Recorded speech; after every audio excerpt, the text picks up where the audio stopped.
Hello and welcome to Ed Talks with Khan Academy. I'm Kristen Dicerbo, the Chief Learning Officer here at Khan Academy, and I'm excited today to talk to Ned Johnson, who's an author, speaker, and founder of Prep Matters, which is a company providing academic tutoring, educational planning, and standardized test prep. We're going to talk today about lots of topics, including anxiety and test anxiety. So if you are interested in learning more about how we can reduce the stress in our lives, in our learners' lives, stay tuned. Before we get started, I want to remind everyone that at Khan Academy, we are a nonprofit. And if you go to khanacademy.org/donate, you can give to help us continue to complete our mission and to work towards providing a free world-class education for anyone, anywhere. Also want to thank our corporate sponsors who have stepped up in the time of COVID, including AT&T, General Motors, Fastly.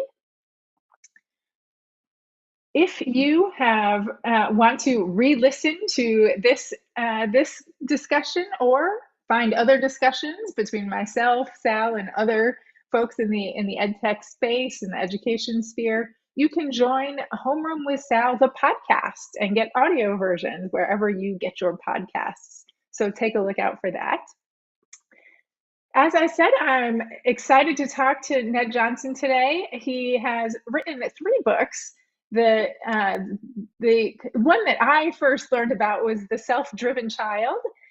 And we'll be also talking about his most recent book, What Do You Say? How to Talk to Kids, How to Talk with Kids to Build Motivation, Stress Tolerance, and a Happy Home. So looking forward to our discussion. Hi, Ned, welcome. Thank you for having me. I'm so thrilled to talk through this with you. And of course, like anyone in education, big fan of the great work that the Khan Academy does in helping kids all over the place. So thanks for having me. Oh, thank you. Absolutely. I'd like to start discussions by asking people, what was your journey? How did you come to work in this field of test preparation and education? Well, honestly, I graduated college without a really clear plan of what I was going to do. And I followed a friend to the DC area, and I took a job with a local test prep company who said they were looking for folks who were good at standardized tests and like working with high school students. And I'd always been pretty good at standardized tests, and at that point was pretty nearly a high school student. And I thought, well, gosh, I can give this a try. And I really fell in love with talking with teenagers. It's such Paul Tough in his wonderful book, the years that matter most now, the inequality machine, talks about the first year of college, but I think it also applies to last year of high school, of sort of the uncertainty, what he describes as the belonging uncertainty. And so during those transitions, kids are vulnerable. They're vulnerable to stress, but they're also vulnerable to new ideas about themselves. And there's just something really cool, for me at least, about working one-on-one with kids. And I'm not mom and dad. I'm not asking them to clean them the room. I'm not a teacher giving grades. I'm just all about what trying to help them in all the ways that are meaningful to them. So I've been something like 50,000 hours one-on-one talking with kids since the early 90s. And it never gets old. It's really cool. That is fantastic. So you write and talk a lot about stress. I do. Start there. Is all stress bad? Should we think about stress in different ways at different times? First of all stress is not bad. I mean, classically, when we talk about stress, there's something called the Yerkes-Dodson curve, which some of your educators may know about. It's a bell curve. It's a performance curve, and it's really measured in physiological arousal. So kind of what are the stress hormones? What are the neurotransmitters that are running through our bodies and brains? And if we have no stress, typically there's not much by way of performance. If you play against a team who's just terrible, you're going to win, but you're not going to play your best. At some point, you start to feel butterflies, right? Before a big game, before a big math test, if you're trying to talk to someone you think's really cute, you should feel that, because it means that you're paying attention. It means that you're primed for action. It means that you're ready. The challenge is that more isn't necessarily better. And so at some point, then the performance starts to fall apart. And so what we're trying to talk about is what helps any of us, but especially kids, feel like in their place of what's known as optimal arousal. You're amped up enough to be excited, but not so much that you kind of lose your mind. That makes sense. It aligns to, I've also read some about the impact of stress hormones on memory, and that some level of stress hormones can actually help you remember more, but then it gets too high and then you lose Well, yeah, and that especially, beneficial effect. one of the things that, so my co-author, William Stickstreet, is a clinical neuropsychologist. So he often works with kids where things aren't going well. Learning isn't easy, attention isn't easy, maybe emotion regulation isn't easy. And both for him as a neuropsychologist, and me as a test prep geek, we would submit the most important outcome of high school is not where you go to college. And I know all my clients are like, what? But seriously, it's developing the brain that kids are going to carry into college and then to adulthood. And cortisol, the dominant stress hormone, again, we need enough of it to kind of get us out of bed in the morning, but too much, it erodes the hippocampus, the major memory center of the brain. It weakens the connection between the prefrontal cortex, the kind of thinking part of our brain, and the amygdala. And if you're too tired and too stressed for too long, very bad things happen to developing brains. And we just don't want to see young people, particularly teenagers, who are really sculpting the brains that they'll carry into adulthood. We just don't want to see them be stressed all the time. Find to have intensity, work hard, relax hard. Work hard, relax hard. That's kind of just like working out. That's how you get stronger. And we want kids to have that experience. But if they're constant like this all the time, just not good for developing brains or for test performance for that matter. Right, right. So, what are signs that someone is too stressed and that those stress levels are too high? Oh, golly. I mean, there are all sorts of symptoms when you talk about, diagnosed anxiety. I mean, so, I mean, it's the words they're using. It's the constant fretfulness. It's, perfectionism run amok. It's difficulty sleeping. It's difficult with appetite, with depression. I mean, I'm not a clinical psychologist, but I would, if you really have a kid who you're worried about mental health, just go to some of the websites that will talk about these things. But classically, assuming that's just garden variety anxiety, right, which we all experience to a degree. But I really had become interested in, for years, kind of what I think of as underperformance. So, when I first started doing test prep, again, I was always pretty good at these tests. I was trained really well on how to talk about these tests, but I kept having the experience of really bright, kids from their great families, their great schools. They did all the hard work and they go and take the test and go, bish. And typically I'd get an irate phone call from the I don't understand. We did all the time. I was like, yeah, right. I didn't know anything when I was 23, 24 doing this. But I was fortunate enough that parents would send their kids back and we'd have another conversation. And so I'd ask them, did the proctor give up the time? Was the kid next to you distracting you? What it looked like? And almost always the conversation would end with something like, I don't know, it was so much harder than what we did for practice. And so, oh, okay, that makes sense.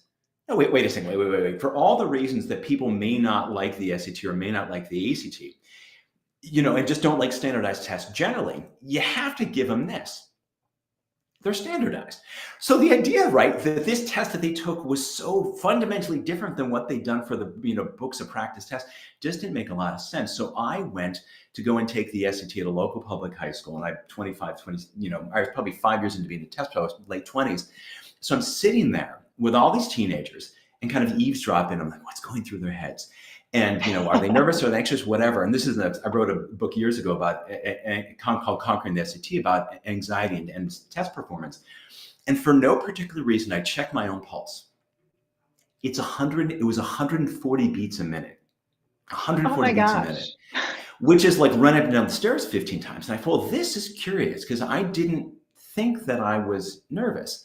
And I have very few identifiable skills, but one of them is that I've always been good at standardized tests. So and I didn't need it because I wasn't going back to college. Like, what was going on? And so a lot of times kids will be super well prepared and they'll bomb a math test or the SAT or whatever it happens to be. And we look around and assume, well, you didn't study hard enough, right? Or maybe you're just not that good. You're not as smart as you thought you were. That's a thought that helps nobody, right? That the tutor's no good, the program's no good. And those are all things that we might want to consider. But in some ways, if we take seriously the fact that test anxiety is rooted in neurochemistry, it doesn't, part of us, what we work hard to put into kids' brains, that if under too much pressure or perceived stress, they lose their minds, then it all goes for nothing. So I would say when things are unexpected is the way that I would look for anxiety, right? If a kid is really, is taking this seriously, we have a sense of that they've demonstrated the abilities in other ways in class discussion or essays or whatever. How do they perform when there isn't pressure versus how do they perform when there is pressure? And if there's a big disconnect there, then we start thinking about how do we get more comfortable with that perceived pressure, or find ways to kind of ratchet down the perceived pressure of that activity. That makes sense. Thinking about that unexpected performance that doesn't align with what you see in other kinds of settings and other kinds of ways that they've demonstrated what they know. Right, All right, right, right. so how do we help them ratchet that down? What does that look like? Well, there's one place to start. There's wonderful research by a woman named Sonia Lupien, who heads the Center for Studies of Human Stress. I think I got that right, in Montreal, Canada.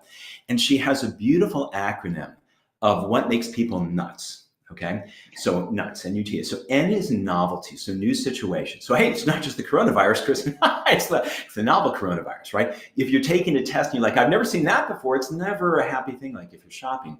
U is unpredictability. So for the work that I do in standardized tests, am I going to have enough time or not? If you know that you won't have time to do 3 questions no matter what you do, well, that's great to know. Then we figure out which 3 questions do we just not do, right? We just fill in those answers. T is perceived threat. And so pre-COVID, for most kids, and for most of us, and particularly for kids in school, that's threat to ego. Am I going to look stupid? Are people going to think I'm an idiot? Am I going to think? Are my parents going to think? Are my teachers going to think?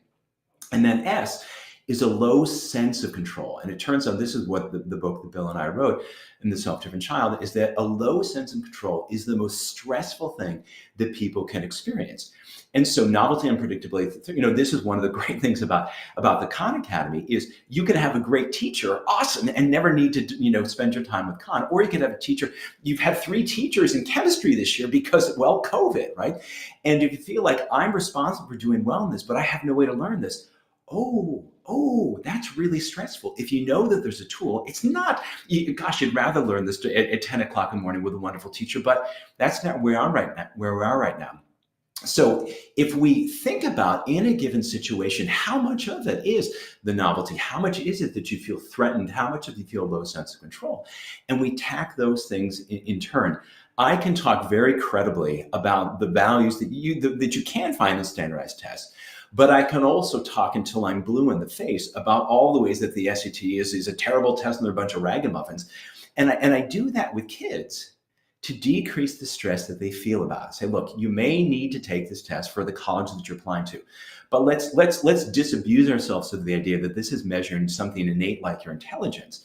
Because golly, for most kids, that makes them super, super anxious. So that's kind of the first thing, is we want to try to diagnose what's going on, right? I mean, a lot of kids I work with, they have an older sibling, right? Sorry, your sister is an incredible person, but she did you no favors by getting a 1590 on the SAT and rolling off to an Ivy League school. That's kind of intense, right? And so this is something that parents can do, that the teachers can do, and you try to figure out, where Tina Payne Bryson, if you know, co-author of The Whole Brain Child and a lot of other great books, talks about stress is what we perceive when there's a gap between the perceived, what's being required of us and what we think we're able to do. And so we may want to decrease the demands on a person or increase the support. Now, there's some really fun research, and it's just hard for parents there, when they ask parents kind of what their expectations are of their kids. And then they also ask them, and how much do you think they can actually meet those expectations? The wider the gap, the worse things get. And I just spent a lot of time with parents trying to talk them down, for now, these expectations that you have to go to Princeton. I love Orange, but really 4 years of Orange. I mean, it's not the only place in the world to go. But it's complicated. Kids are complicated. Parenting is complicated. But that would be the first place that I would start. We talk about a lot. I spend the amount of money that I've been paid to talk with kids about sleep, that I have not been paid to be talking about sleep deprivation. I've been paid to help them, prepare for these tests.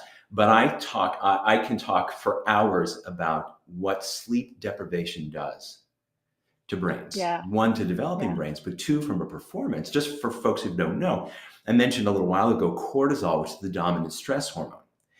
When we're sleep deprived, the amygdala, the stress reaction, is about 60% more reactive, and our body's just pumping out cortisol. And so we're stressed all the time. There's a kid I was working with years ago. I mentioned Princeton. She had an older brother who went to Princeton. He was a baseball player. She was super academic, but found tests hard, in part because she was just more stressed more easily than maybe her brother was. So we're doing the ACT, and she has taken this test far too many times. And we're meeting on a Sunday. She's taking a test the following Saturday. We're doing all the last minute review, and she's an academic kid, great family. And I finally say, and remind her that, if you can be in bed by 10 or 10:30, you're going to do so much better on the test. Well, and I'm in the middle of this, and her face falls. And I'm like, what? And she's like, well, my friends. And her friends were great, and they're super important to her. She's a 17-year-old girl. I get that. I said, I understand. But for 1 week, could we maybe just just hang it up, put the phone in the kitchen to go to bed early? Maybe. So what if your mom paid you to go to bed? She's like, my mom wouldn't pay me. I'm like, what if I paid you? She's like, what? And I said, oh, but I don't trust you. So your mom's in charge. You have to hand your phone to your mom at 10 o'clock. And if you're in bed, lights out, I'll give you $20.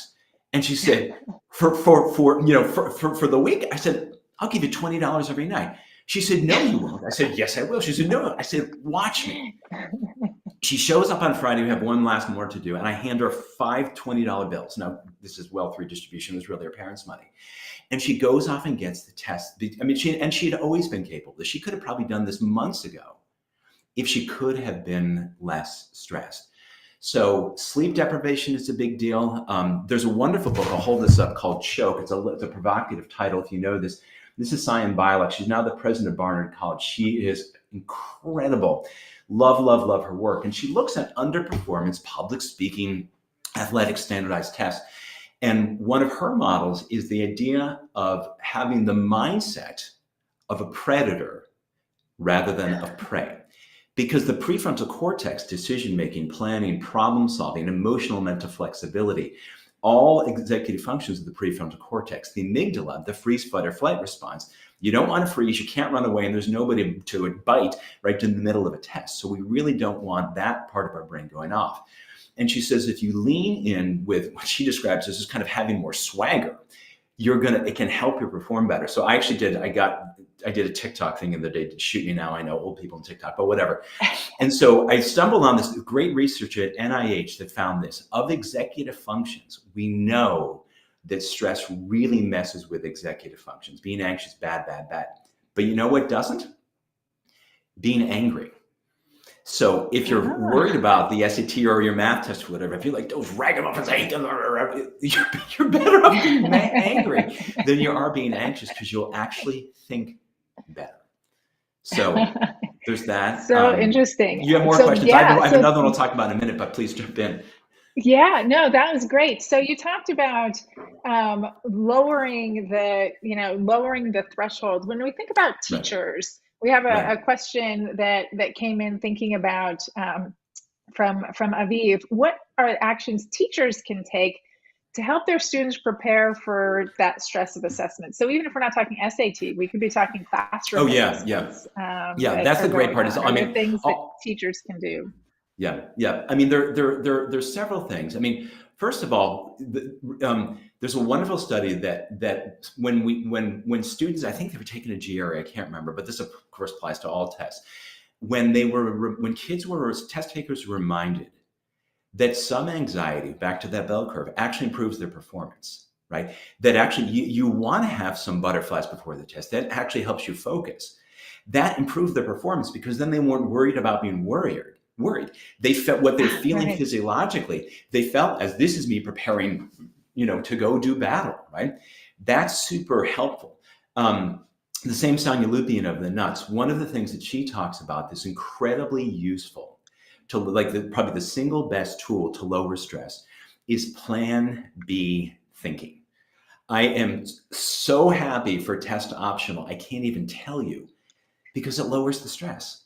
Of course you would love to get a 1,500 because who wouldn't? And apply to Princeton, fantastic, right? Because you look great in orange, I'm sure.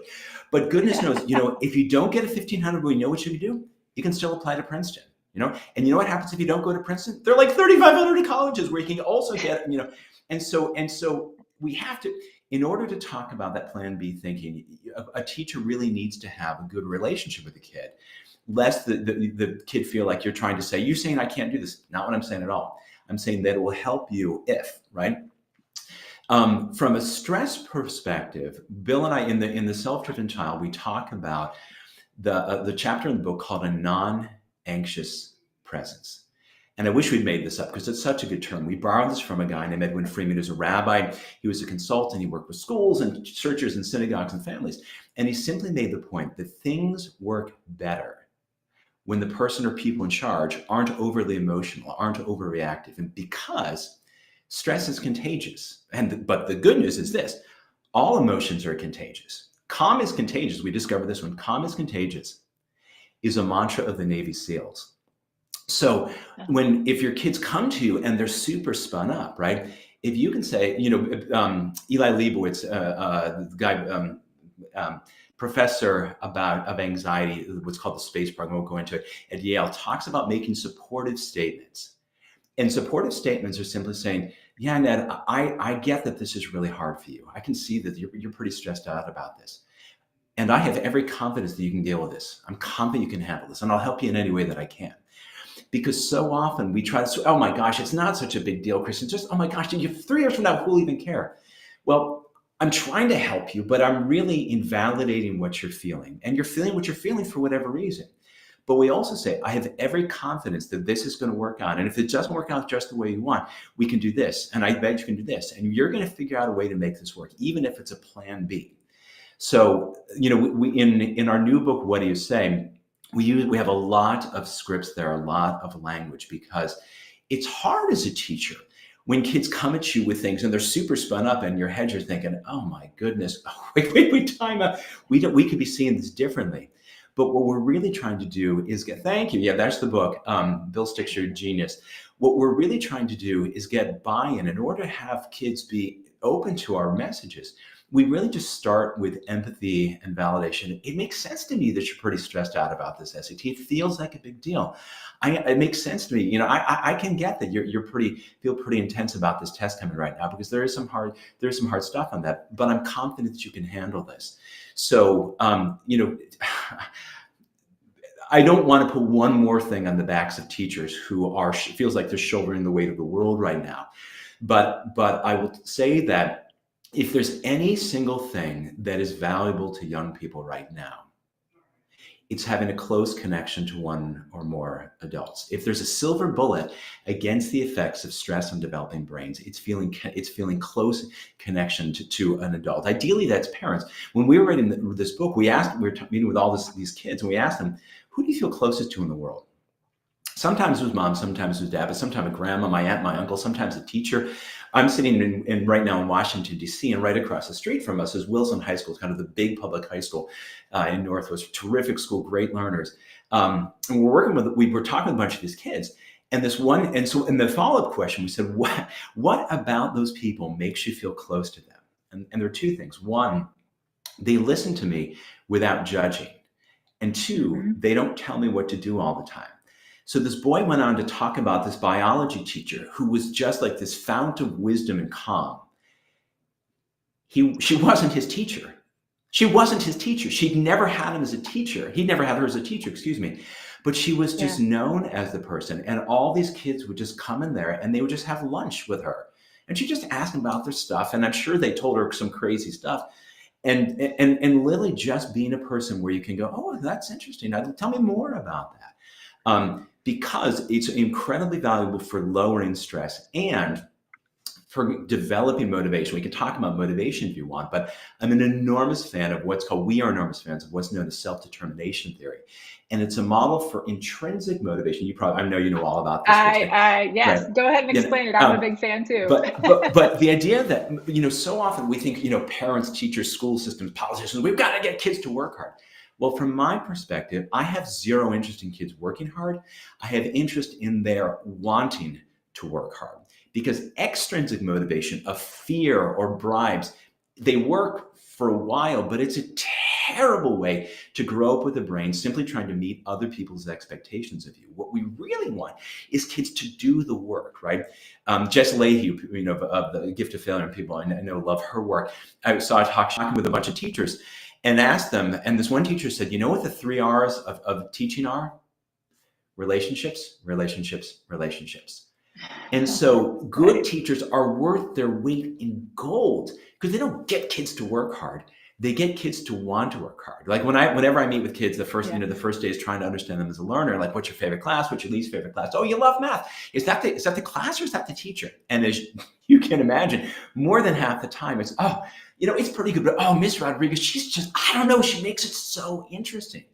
And part of that is that she makes the math interesting, but that she's interested in them, right? And so again, I just, I wish teachers, I wish teachers had more autonomy. I wish they had less on their plates so that it was easier for them to put as much time and energy as they wanted to there in the relationships. Because for anyone who's an old fart like me, when you think back about the class that you love most, I can remember so little of what we learned, but I can remember Mr. Braverman and just how much I love this guy as a history teacher. I took 0 history in college, but I loved him as a teacher, right? And that's what great teachers do, right?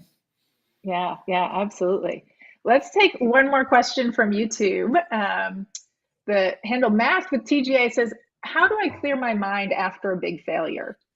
So you can imagine you've failed at something, that causes a lot of stress. How do you get over that and go for that, what the next steps are going to be?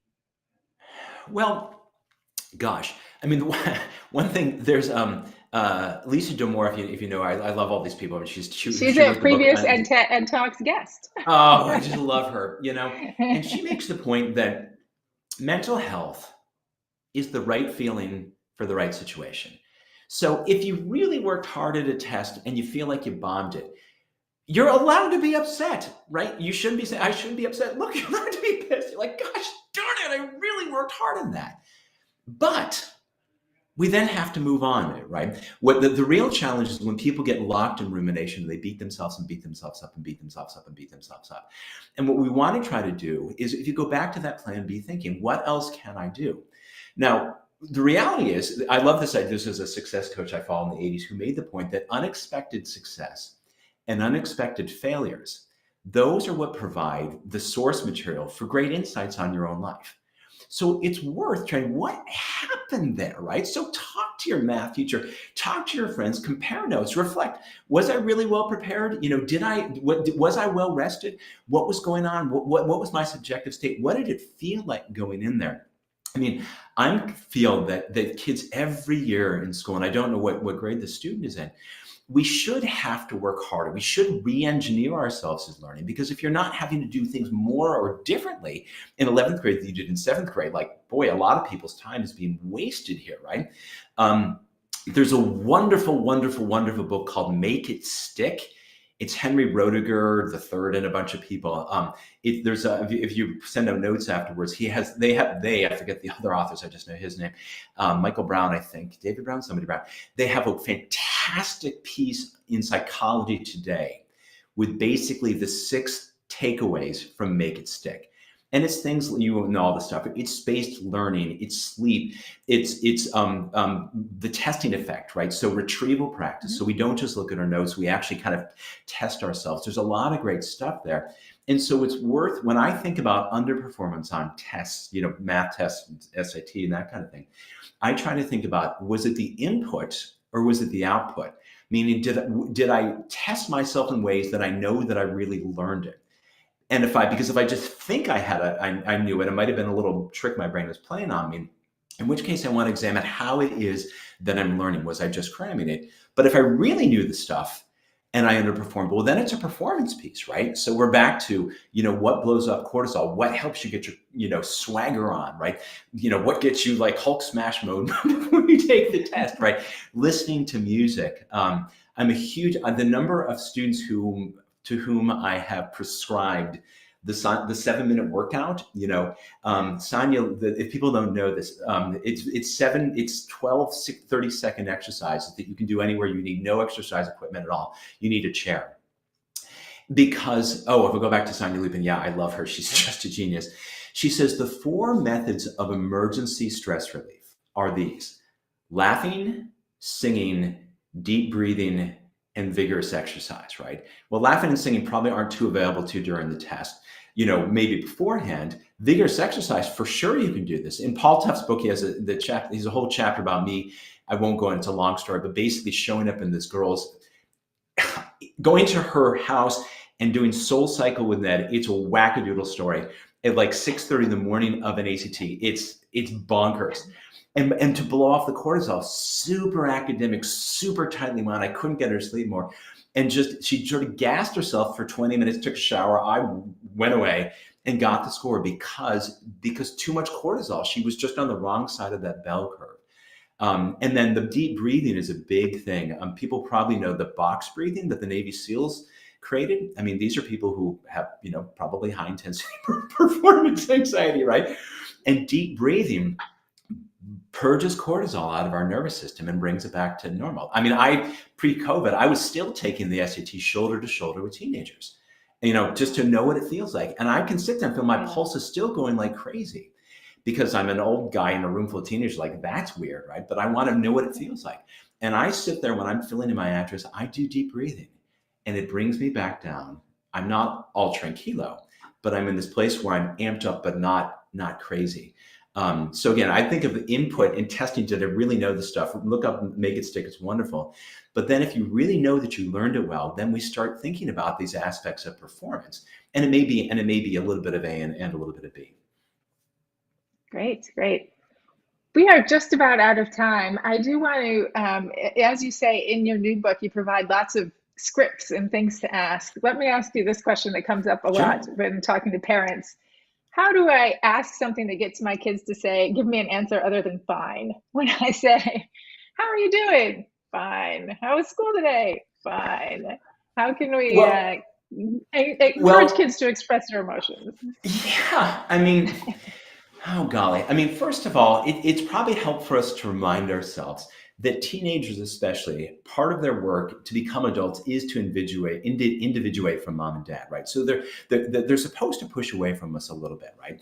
And so they run away and then they come back and run away, come back. I mean, a few thoughts. The first is, for the love of Pete, please ask them about things other than school, because so many kids feel like, there's an article I'm still wanting to get in, some paper, that we basically analyze, let's think here. How is school? How are your grades? Where are you applying to college? Do you have a boyfriend or girlfriend? As though that's the sum total of their experience, right? So if you're getting the fine, stop asking about school. Okay, but I have a specific thing that I'll come back to that in a moment. Ask about kind of everything else, particularly asking about their hobbies. What are they interested? Politics, everything else in the world. Also, if you have a kid where there's a problem, they don't have friends at school, right? They're having a hard time. Math is a hard thing. When we keep asking about the thing that's a problem, we're kind of interviewing for pain. We're looking, and because in many ways, what parents I think are trying to do is they really just want to be told that it's okay, so they don't have to worry about this. But in this situation, you're being the opposite of a non-anxious presence. You're feeling like I have to check over and over and over and make sure that went okay. Just like, did you do your homework? Did you do your homework? Did you do your homework? Did you do your homework? Did you right? It's putting all the energy into that, right? What was for lunch today? What was the weirdest thing that happened? What's going on? I mean, particularly with the last 2 years of COVID, taking an interest in what your kids are watching at TikTok, right? If you want your kids to be open with you, try to ask them about things other than they give you information and they feel like they're going to be in trouble or they're going to be criticized for it. If it is, I love if you what's are the really, weirdest thing you saw today. That's fun. yeah. That's fun. and if it is something in school, so I don't know, what was the hardest thing that popped up in chemistry? What was the dopiest thing you saw? Try to make those questions a lot more specific, because if you ask how was school, of course they're going to say fine. Because if they say, well, it was really hard, they feel like they're going to be interviewed or grilled about the thing. Well, wait a second. What do you mean you didn't do all of this? They don't want to hear about this, because this is really interesting to me. In writing this book, we realized that one of the things is that a lot of kids don't want to share the hard parts of school life, friendships with their parents, because they don't want to burden their parents. They don't want to get their parents upset. And it's too much for them to deal with their parents' intense feelings on top of their hard feelings. Mhm. So this is where kids say fine, even though we know it's not fine. So I will share this particular piece of advice if you have a kid where you know things are not fine, but you can't get them to talk to you. So I have a daughter who's a senior in high school, and she is a complicated bird. She is brilliant, 30 IQ points on dad. Has had her share of dark things. The last couple of years have not been easy for her. And when she is unhappy, she just closes down. She's with the kid in the cave, and so the conversation will often look like hey kid, are you okay?